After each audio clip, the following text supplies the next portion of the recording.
جس طرح سے ہم دیکھ رہے ہیں بہت فاسٹ دور چل رہا ہے، ڈیجیٹل دور چل رہا ہے، مائیں اگر پریگننٹ ہو رہی ہیں تو مس کیریجز ہو رہے ہیں، ادروائز تو پریگننسی تک اب عمل جا ہی نہیں رہا. یہ کیوں اتنا بڑا مسئلہ آ گیا؟ ہمارا انوائرمنٹ بدل گیا ہے، غذائیں بدل گئے ہیں، لائف سٹائل بدل گیا. تھینک یو سو مچ سنو ٹی وی کا اور آپ کا کہ آپ نے موقع دیا. یہ ایک بہت امپورٹنٹ ٹاپک ہے. مس کیریجز جیسے جیسے سبفرٹیلٹی آپ نے بتایا، مس کیریجز کا بھی ریٹ بہت زیادہ بڑھ رہا ہے پاکستان میں. اگر ہم اس کے انالیسس کریں نا، اس میں کچھ تو طبی مسائل ہیں جو کسی بھی خاتون جو حمل ہونا ہوتا ہے اس کو ہو سکتے ہیں، کچھ ہمارے معاشی مسائل ہیں، اور کچھ ہمارے سماجی مسائل ہیں جو تینوں نے مل کے ہی کرنا ہوتا ہے. اگر ہم طبی مسائل پہ آ جائیں تو ہمارے ملک میں ابھی تک ایسا کنسیپٹ نہیں ہے کہ کوئی بھی خاتون جب وہ حمل اپنا پلان کرے تو وہ پری پریگننسی کاؤنسلنگ اس کی ہو. یہ پرائمری ہیلتھ کیئر سسٹم ابھی تک پاکستان میں کافی ویک ہے. ٹرشی کیئر لیول پہ تو آپ کو کیئر اچھی مل جاتی ہے بڑے ہاسپٹلس میں، لیکن اگر دور دراز علاقوں میں چلے جائیں، رورل ایریاز میں چلے جائیں، تو ہمارا پرائمری ہیلتھ کیئر سسٹم ابھی کافی ویک ہے، جس میں ضرورت ہے کہ کوئی بھی خاتون جب وہ پلان کرے تو وہ حاملہ خاتون پہلے کلینک میں وزٹ کرے. ایک فیکٹر تو یہ آ گیا، ہماری خاتونیں زیادہ تر وزٹ اس وقت کرتی ہیں شروع میں جب حمل ہو جاتا ہے تو اس کو چھپایا جاتا ہے، بتایا نہیں جاتا، اور جب اس کو کوئی مسئلہ ہو تو اس نے اسی وقت ہاسپٹل وزٹ کرنا ہے. اور اس میں بھی سب سے پہلی اس کو ریزسٹنس آتی ہے ساس کی طرف سے کہ جی ہم نے تو اپنے حمل میں کسی ڈاکٹر کو چیک نہیں کرایا تھا، تو آپ کو کیا ضرورت ہے چیک کرانے کی؟ پریگننسی میں تو کچھ بھی نہیں ہوتا، ہم نے بھی بچے پیدا کیے ہیں. تو اس میں ایک تو یہ ضروری ہے کہ جائے. اسی طرح سے کچھ جب خاتون پریگننسی پلان کرتی ہے تو اس کو کچھ وائٹامنز، اس میں فولک ایسڈ، وہ ضرورت ہے. بہت سارے مس کیریجز کا سبب بنتا ہے، بہت سارے بچوں میں پیدائشی نقص کا سبب بنتا ہے کہ اس کو وہ لے بیفور پلاننگ اے پریگننسی. دوسرا فیکٹر جو غذائی میں آ جاتا ہے ہمارے پاس طبی میں، ہمارے ملک میں اس وقت 55 سے 60% خواتین جو ہیں وہ خون کی کمی کا شکار ہیں.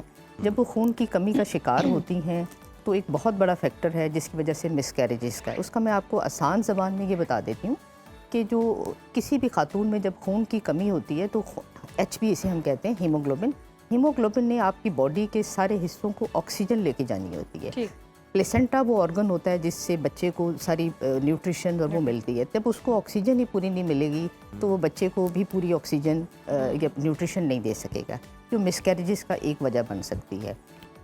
تیسرا جو میں نے آپ کو بتایا تھا کہ ہماری کچھ سماجی ہیں.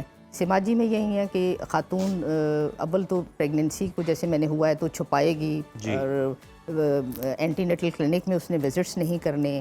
الٹرا ساؤنڈس کا بہت زیادہ کانسیپٹ ہے کہ جی نہیں کرانا چاہیے، اس کی شعاعیں خطرناک ہیں.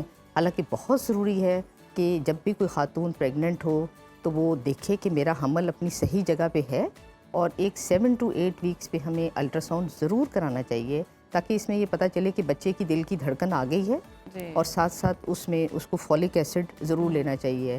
اور اگر ہمارے پاس کوئی ایسے رسک فیکٹرز آ جاتے ہیں جیسے کزن میرجز کا بھی آپ نے بتایا، تو اس میں ہم نے ہسٹری لینی ہوتی ہے، اور اس پیشنٹ کے ہم نے کچھ انویسٹیگیشنز بھی روٹین میں کرانی ہوتی ہیں.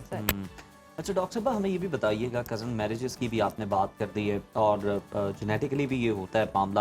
ہمیں یہ بتائیے کہ کچھ تو بہت زیادہ کانشیس ہوتے ہیں کہ بالکل ہی وہ کہتے ہیں کہ آپ نے پاؤں جو ہے نا وہ نیچے نہیں رکھنا جیسے یہ خوشخبری مل جائے یا انہیں پتہ چل جاتا ہے. اور کچھ کہتے ہیں کہ جس طرح سے آپ نے بھی کہا کچھ سماجی پریشرز بھی ہوتے ہیں، سوشل پریشرز بھی ہیں. ساس کہتی ہے کہ ہم بھی کام کرتے رہے ہیں، ہم تو بلکہ زمین پہ ٹاکیاں بھی لگاتے رہے ہیں، سب کچھ کرتے رہے ہیں، تو ہمارا تو کوئی مسئلہ نہیں ہوا.